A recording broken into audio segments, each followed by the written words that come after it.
कहानी की शुरुआत समुद्र के पास बसे एक रहस्यमयी अस्पताल से हुई, जहां मैडी नाम की लड़की डर से भरी आंखों के साथ कैमरे की तरफ देख रही थी, क्योंकि उसे जल्द ही एक खतरनाक ऑपरेशन से गुजरना था। जैसे ही कैमरा पीछे गया तो पता चला कि उसकी पीठ से एक अजीब और डरावना बच्चा जुड़ा हुआ था, जो अलग होकर भी उसी का हिस्सा था। उसका दिमाग इतना विकसित था कि वह बिना छुए ही आसपास की चीजों को कंट्रोल कर लेता था और गुस्से में किसी के लिए भी जानलेवा बन सकता था। इसी वजह से डॉक्टरों ने मैडी को काबू में कर उस हिस्से को अलग कर दिया, लेकिन दोनों के दिमाग एक दूसरे से जुड़े हुए थे, इसलिए उसे पूरी तरह अलग करना नामुमकिन था, क्योंकि ऐसा करने पर मैडी की जान जा सकती थी। इसलिए उन्होंने उस बच्चे के दिमाग का एक हिस्सा मैडी की खोपड़ी के अंदर ही सिल दिया। यहीं से कहानी सीधे 20 साल आगे बढ़ी, जहां वही लड़की अब बड़ी होकर काफी खूबसूरत हो चुकी थी और मां बनने वाली थी, लेकिन उसे जरा भी अंदाजा नहीं था कि अब जो होने वाला है वो उसकी रूह कपा देगा। घर पहुंचते ही मैडी ने देखा कि उसका पति बॉक्सिंग मैच देख रहा था। तभी उसने बिना कुछ कहे रिमोट उठाकर टीवी बंद कर दिया, लेकिन इतनी सी बात पर उसका पति गुस्से से भड़क उठा और तुरंत उठकर उसने मैडी का सिर दीवार पर दे मारा, बिना यह जाने कि यही गलती आगे चलकर उसकी मौत की वजह बनने वाली है। अचानक मैडी को एहसास हुआ कि उसके सिर में गहरी चोट लगी है, जिससे वो बुरी तरह घबरा गई और दर्द की परवाह किए बिना तुरंत कमरे के अंदर छिप गई। जब उसने अपने जख्म को देखा तो उसके सिर के पीछे से खून बह रहा था और हालत बिगड़ती जा रही थी, लेकिन मैडी को मालूम नहीं था कि जल्द ही उसका पति इसका खामियाजा भुगतने वाला है। रात होते ही सोफे पर पड़ा पति अचानक अजीब सी आवाज से जाग गया। आवाज का पीछा करते हुए वह किचन में पहुंचा और देखा कि मिक्सर अपने आप चल रहा था, जबकि किचन में कोई नहीं था। ये देखकर वह हैरान रह गया और जैसे ही उसने उसे बंद करने के लिए हाथ बढ़ाया, तभी पीछे से फ्रिज का दरवाजा अपने आप खुल गया। ये सब देखकर वह पूरी तरह चौंक गया और उसे समझ नहीं आया कि आखिर ये सब हो क्या रहा है। उसी पल उसे शक हुआ कि शायद मैडी उसे डराने की कोशिश कर रही है। तभी लिविंग रूम से अचानक तेज आवाजें आने लगी, जिसे सुनकर वह तुरंत वहां पहुंचा। अंदर जाकर उसने देखा कि एक काला कपड़ा पहनी औरत सोफे पर बैठकर लगातार टीवी चैनल बदल रही है।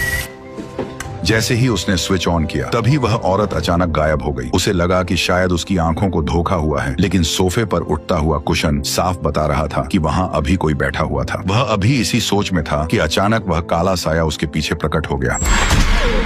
पति की चीख सुनते ही ऊपर कमरे में मैडी अचानक नींद से जाग गई। जैसे ही उसकी नजर तकिए पर पड़े खून पर गई, तभी उसने तुरंत अपने सिर को छुआ और महसूस किया कि खून अभी भी बह रहा है। घबराकर वह नीचे भागी, लेकिन नीचे पहुंचते ही उसने देखा कि उसके पति की गर्दन मुड़ी हुई थी और वह रहस्यमयी तरीके से मरा पड़ा था। इसी बीच उसकी नजर पास बैठे उसी काले साए पर पड़ी, जो बिखरे बालों के साथ वहां मौजूद था। उसे देखते ही वह डर के मारे घबरा गई और सीधा ऊपर की ओर भागने लगी। जैसे ही वह दरवाजा बंद करने लगी, तभी काले साए ने उसे जोर से धक्का देकर दूर फेंक दिया, जिससे वह जमीन पर गिरकर वहीं बेहोश हो गई। कुछ ही देर बाद पड़ोसियों की शिकायत पर पुलिस मौके पर पहुंची और लाश की हालत देखकर चौंक गई। सबसे अजीब बात यह थी कि पूरे घर में जबरदस्ती घुसने का कोई निशान नहीं था और यह समझ से बाहर था कि कातिल अंदर आया कैसे। सच जानने के लिए केस संभालने वाला इंस्पेक्टर अस्पताल पहुंचा ताकि वो मैडी से कुछ सवाल जवाब कर सके, लेकिन अपने बच्चे को खो देने के बाद मैडी इतनी टूट चुकी थी कि वह कुछ भी बताने की हालत में नहीं थी। करीब 15 दिन बाद जब मैडी अस्पताल से घर लौटी, तब एक अजीब घटना फिर से हुई। उसने देखा कि घर के बाहर की स्ट्रीट लाइट अचानक अपने आप टिमटिमा रही थी। इसी दौरान उसे दूर से एक काले कपड़ों वाला आदमी उसकी तरफ आता हुआ नजर आया। ये देखकर उसकी हालत फिर से खराब हो गई और उसका डर वापस लौट आया। वह तुरंत नीचे भागी और घर के सभी दरवाजे और खिड़कियां बंद कर दी। लेकिन जैसे ही वह कपड़े धोने गई, तभी अचानक उसे शीशे पर एक अजनबी औरत का चेहरा दिखाई दिया। अगले ही पल वह काला साया तेजी से आगे बढ़ा और औरत के बाल पकड़कर उसे जोर से जमीन पर पटक दिया। ठीक उसी पल पूरे कमरे का माहौल रहस्यमयी तरह से बदलने लगा। अगले ही पल मैडी अपने आप उसी औरत के घर में पहुंच गई। उसे समझ ही नहीं आया कि यह सब कैसे हो रहा है। उसी वक्त उसने देखा कि काले कपड़ों वाला आदमी ट्रॉफी उठाकर उस औरत पर टूट पड़ा और पागलों की तरह लगातार उसके सिर पर वार करने लगा।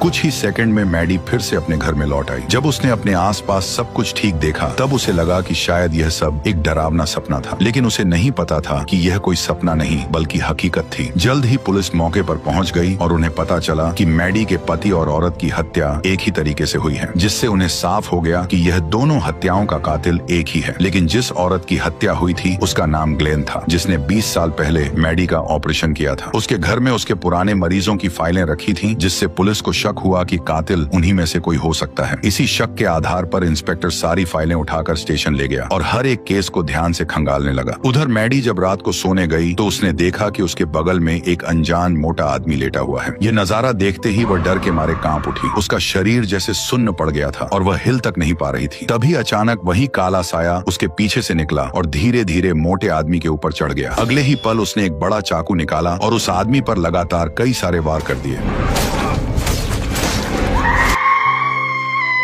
काले साए के गायब होते ही मैडी चीखते हुए उठ बैठी। लगातार हो रही घटनाओं से घबराकर वह अपनी बहन के साथ तुरंत पुलिस स्टेशन पहुंची और इंस्पेक्टर को सब कुछ बता दिया। लेकिन उसकी बातों पर किसी ने भरोसा नहीं किया, उल्टा सब उसे पागल समझकर हंसने लगे। ये देखकर उसकी बहन भड़क गई और बोली कि अगर कुछ भी साबित न हुआ तो हमें पागल खाने भेज देना। ये बात सुनकर इंस्पेक्टर थोड़ा सीरियस हो गया। थोड़ी ही देर में मैडी ने इंटरनेट से उस मोटे आदमी का पता ढूंढ लिया जो सामने वाली बिल्डिंग में रहता था। फिर इंस्पेक्टर ब्लैक सिस्टर के साथ उस जगह जांच के लिए पहुंच गया। जब वे चारों वहां पहुंचे तो देखा कि सच में वही आदमी अपने घर में मरा पड़ा था जैसा मैडी ने बताया था। ये देखकर इंस्पेक्टर को यकीन हो गया कि मैडी ने हत्यारे को देखा है। इसके बाद पुलिस ने मैडी के बयान पर हत्यारे का स्केच बनवाया जो बिल्कुल एक डरावने भूतिया इंसान जैसा दिख रहा था। ये देखकर ब्लैक सिस्टर को फिर लगा कि मैडी शायद कोई कहानी बना रही है। फिर भी मैडी ने कुछ नहीं कहा और चुपचाप वहां से चली गई। जांच के दौरान इंस्पेक्टर को डॉक्टर ग्लेन की फाइल में एक अजीब केस मिला। मरीज का नाम एमिली था जो सिर्फ 7 साल की बच्ची थी। वह अक्सर कहती थी कि उसे अजीब चीजें और शैतान दिखाई देते हैं। उसे ठीक करने के लिए डॉक्टर ग्लेन ने 2 डॉक्टर्स के साथ मिलकर एक खास ट्रीटमेंट प्लान किया था। हैरानी की बात यह थी कि वही एमिली आगे नाम बदलकर मैडी बन गई थी। ये जानकर इंस्पेक्टर को शक हुआ। उसने तुरंत तीनों डॉक्टरों की पुरानी फोटो देखी। फोटो देखते ही उसे तुरंत समझ आ गया कि 2 डॉक्टर अपनी जान गंवा चुके हैं और अब अगला नंबर उस आखिरी बचे डॉक्टर का है। उधर मैडी जब घर पर तैयार हो रही थी तभी उसे अचानक आईने में उस आखिरी डॉक्टर की झलक दिखाई दी और अगले ही पल वो रहस्यमय तरीके से डॉक्टर के घर में पहुंच गई। ज्यादा देर नहीं बीती कि इंस्पेक्टर भी वहां पहुंच गया। दरवाजा खोलते ही उसने देखा कि डॉक्टर बाथटब में मरा पड़ा हुआ था। मैडी ने इंस्पेक्टर को देखकर मदद करने की कोशिश की लेकिन वो ना तो उसे देख सकता था और ना ही उसे सुन सकता था। तभी अचानक काले कपड़ों वाला वही राक्षस छत से कूदकर इंस्पेक्टर पर झपट पड़ा और उसे जमीन पर गिराकर तुरंत वहां से भाग निकला। लेकिन इंस्पेक्टर लगातार उसका पीछा करते हुए एक सुनसान इमारत के अंदर पहुंच गया जहां अचानक उस राक्षस ने ऊपर से कूदकर इंस्पेक्टर पर जानलेवा हमला कर दिया। लेकिन इंस्पेक्टर भी पूरी तरह ट्रेनिंग ले हुआ था। वह अपनी बंदूक के दम पर उस राक्षस को काबू में करने लगा। हालात पलटते देख राक्षस ने लड़ाई छोड़ दी और तेजी से ऊपर चढ़कर वहां से निकल गया। लेकिन इंस्पेक्टर को पूरा यकीन हो गया था कि इन तीनों डॉक्टरों की मौत के पीछे मैडी का ही कोई कनेक्शन है। इसी शक के चलते वह तुरंत मैडी के घर पहुंचा और उससे सच्चाई जानने की कोशिश करने लगा। लेकिन मैडी को अपने 8 साल की उम्र से पहले की कोई भी बात याद नहीं थी। मजबूरी में इंस्पेक्टर ने सच्चाई जानने के लिए एक साइकोलॉजिस्ट को बुलाया ताकि हिप्नोसिस के जरिए मैडी की पुरानी यादें वापस लाई जा सकें। जैसे ही मैडी अपनी यादों में गई उसे सब कुछ साफ साफ याद आ गया। दरअसल ऑपरेशन से पहले उसके सिर के पीछे जो बच्चा जुड़ा था उसे वह गैब्रियल कहती थी। गैब्रियल उसके दिमाग को कंट्रोल करके उसे डरावनी चीजें दिखाता था जो हकीकत में होती ही नहीं थी। लेकिन ऑपरेशन के बाद जब उसे उसके सिर के अंदर दबा दिया गया तो उसका कंट्रोल खत्म हो गया और वह किसी दूसरे इंसान के शरीर में जाकर उन डॉक्टरों को मारने लगा जिन्होंने उसे बंद किया था। ये सब सुनकर इंस्पेक्टर को उसकी बात बड़ी अजीब लगी। उसे लगा कि मैडी कोई सच्चाई छुपा रही है। लेकिन इससे पहले कि वह कुछ और पूछ पाता तभी अचानक छत से एक औरत फर्श पर आ गिरी। ये नजारा देखकर मैडी पूरी तरह टूट गई और वहाँ मौजूद सभी लोग दंग रह गए। अब तक सभी यही मान रहे थे कि मैडी निर्दोष है लेकिन सच्चाई सामने आने लगी। असल में मैडी के घर की छत पर एक औरत को कैद करके रखा गया था और वहीं से उस हत्यारे कपड़े और चाकू भी बरामद हुए। ऐसे में शक सीधा मैडी पर ही गया और पुलिस ने उसे तुरंत हिरासत में ले लिया। लेकिन मैडी बार बार यही कहती रही कि उसने कुछ नहीं किया है बल्कि यह सब गैब्रियल ने किया है। तभी अचानक इंस्पेक्टर के फोन पर एक अनजान कॉल आया। बातचीत के दौरान उसे एहसास हुआ कि यह गैब्रियल है जिसने मैडी को फंसाने के लिए उस औरत को कैद किया था। लेकिन उस आवाज को सुनकर इंस्पेक्टर के मन में शक पैदा हो गया। उसे लगा कि यह सब मैडी की चाल है ताकि वह खुद को बेकसूर साबित कर सके। इसलिए इंस्पेक्टर ने अपनी समझदारी दिखाते हुए मैडी को तुरंत गिरफ्तार करके जेल में डाल दिया। लेकिन मैडी की बहन को अब भी भरोसा था कि मैडी निर्दोष है, इसलिए सच्चाई जानने के लिए वह सीधे उसी हॉस्पिटल की ओर निकल पड़ी जहां मैडी का ऑपरेशन हुआ था। लेकिन वहां पहुंचकर उसने देखा कि अस्पताल पूरी तरह उजड़ चुका था और वहां आसपास किसी भी इंसान का नामो निशान तक नहीं था। फिर भी वह अंदर गई और उसने काफी खोजबीन के बाद मैडी की ऑपरेशन फाइल ढूंढ निकाली जिसे वह तुरंत घर ले आई। जब उसने वीडियो टेप देखी तब असली सच सामने आया कि मैडी के सिर के पीछे जो बच्चा था वह जन्म से ही बेहद ताकतवर था। वह सिर्फ उसे डरावनी चीजें नहीं दिखाता था बल्कि वो मैडी के पूरे शरीर को अपने कंट्रोल में लेकर उसे अपनी मर्जी से चलाता था और यहाँ तक कि किसी को मारने से भी नहीं हिचकता था। इसी वजह से डॉक्टरों ने उसे मैडी की खोपड़ी के अंदर ही हमेशा के लिए कैद कर दिया। इससे उसका कंट्रोल लगभग खत्म हो गया। लेकिन जिस दिन मैडी के पति ने उसे दीवार पर मारा उस झटके से खोपड़ी के अंदर बंद गैब्रियल फिर से जाग उठा और बाहर निकल आया। फिर उसी ने मैडी को कंट्रोल करके कई हत्याएं कर डाली। ये सच्चाई सामने आते ही मैडी की बहन बुरी तरह घबरा गई। उधर जेल में कुछ गुंडे मैडी को कमजोर समझकर लगातार परेशान करने लगे। वह अकेली थी और उनके सामने बिल्कुल बेबस थी, इसलिए वे उसे बेरहमी से मारने लगे। लेकिन जैसे ही एक गुंडे ने उसके बाल खींचे अचानक जेल की लाइटें झपकने लगी और माहौल डरावना हो गया। अगले ही पल गुंडे के हाथ खून से भर गए और मैडी का शरीर जोर जोर जोर से कांपने लगा। फिर अचानक उसके सिर के अंदर से एक भयानक चेहरा बाहर आने लगा और पलक झपकते ही गैब्रियल ने उसके शरीर को कंट्रोल कर लिया। जो गुंडे कुछ देर पहले उसे कमजोर समझ रहे थे अब खुद खतरे में आ गए। उसने एक एक कर बड़ी बेरहमी से गुंडों को मारना शुरू कर दिया। देखते ही देखते सारे गुंडे उसके सामने चित हो गए और पूरा जेल खून से भर गया। लेकिन जैसे ही वह आखिरी गुंडे को खत्म करने वाली थी तभी गार्ड ने शोर सुनकर फायरिंग शुरू कर दी। लेकिन गैब्रियल ने गुंडे के शरीर को ढाल बना लिया और उसकी आड़ लेते हुए तेजी से हमला कर गार्ड को भी बेरहमी से खत्म कर दिया। इसी बीच मैडी की बहन ने तुरंत इंस्पेक्टर को गैब्रियल के बारे में सारी बातें बता दी। तभी अचानक पुलिस स्टेशन के अंदर से अजीब चीखें सुनाई देने लगी। जैसे ही इंस्पेक्टर अंदर पहुंचा तो वहां का नजारा देखकर उसके होश उड़ गए। जेल के सारे कैदी और कई गार्ड्स जमीन पर मरे पड़े थे और मैडी गायब थी। किसी को अंदाजा भी नहीं था कि मैडी दरवाजा तोड़कर एविडेंस रूम में घुस चुकी थी, जहां से उसने अपने हथियार लिए और स्टेशन हॉल में खून खराबा शुरू कर दिया। गैब्रियल ने एक एक करके कई पुलिस वालों को मार गिराया। उसका मैडी के शरीर पर पूरा नियंत्रण था और वह उल्टे दौड़ते हुए बिना रुके हमला करता जा रहा था। उसकी फाइटिंग स्किल इतनी खतरनाक थी कि कोई भी पुलिस वाला उसके सामने कुछ सेकंड से ज्यादा टिक नहीं पा रहा था। इसी बीच इंस्पेक्टर वहां पहुंच गया और जोर से मैडी का नाम लेकर उसे होश में लाने की कोशिश करने लगा। लेकिन असलियत यह थी कि मैडी अभी भी जेल के अंदर बंद थी और उसे गैब्रियल के किए गए किसी भी काम की कोई भनक तक नहीं थी। जैसे ही उसने इंस्पेक्टर को हथियार के साथ देखा उसे लगा कि असली कातिल वही है। इस डर में उसने खुद पर नियंत्रण वापस लेने का इरादा भी छोड़ दिया। मौका देखते ही गैब्रियल ने इंस्पेक्टर पर हमला कर दिया, जिससे उसकी बंदूक हाथ से छूटकर गिर गई। ब्लैक सिस्टर ने भी उसे पकड़ने की कोशिश की लेकिन वह भी उसे रोक नहीं सकी। इसके बाद गैब्रियल जेल से फरार हो गया। इंस्पेक्टर को तुरंत एहसास हुआ कि अब गैब्रियल का अगला निशाना वही औरत है जो मैडी के घर की छत से गिरी थी और गैब्रियल अब उसे खत्म करने के लिए अस्पताल पहुंचने वाला है। उधर मैडी की बहन भी अस्पताल पहुंच चुकी थी ताकि उस औरत को तुरंत सुरक्षित जगह पर शिफ्ट कर सके। लेकिन बाहर तैनात पुलिस को कड़े ऑर्डर मिले थे कि किसी को भी अंदर नहीं जाने देना है, इसलिए उन्होंने मैडी की बहन को भी अंदर नहीं जाने दिया। तभी अचानक कॉरिडोर की लाइटें टिमटिमाने लगी और पुलिस वाला अचानक अपने सीने को पकड़कर नीचे झुक गया। मैडी की बहन को कुछ समझ नहीं आया और उसने तुरंत आगे बढ़कर गार्ड को संभालने की कोशिश की, लेकिन उसी पल उसके सीने में अचानक तेज धमाका हुआ और वह वहीं मारा गया। ये देखकर वह डर से कांप उठी और तुरंत कमरे की ओर भागकर दरवाजा बंद करने लगी। लेकिन तभी गैब्रियल वहां आ गया। उसने एक जोरदार लात मारकर दरवाजा तोड़ दिया। जैसे ही गैब्रियल अंदर दाखिल हुआ उसने अपनी ताकत से कमरे की सभी इलेक्ट्रॉनिक डिवाइसेस को चकनाचूर कर दिया, जिससे मैडी की बहन डर के मारे कांप उठी। गुस्से में गैब्रियल ने अपना चाकू निकाल लिया और उसे मारने के लिए आगे बढ़ने लगा, जबकि मैडी उसे रोकने के लिए जोर जोर से चिल्लाने लगी। उसी वक्त इंस्पेक्टर वहां आ पहुंचा। उसने बिना एक पल गवाए 2 गोलियां चलाकर गैब्रियल को घायल कर दिया। जैसे ही वो गैब्रियल को जान से मारने वाला था तभी मैडी की बहन ने बीच में आकर उसे रोक दिया, लेकिन यह फैसला उसके लिए भारी पड़ गया। अगले ही पल गैब्रियल ने चाकू से सीधा इंस्पेक्टर की छाती पर वार कर दिया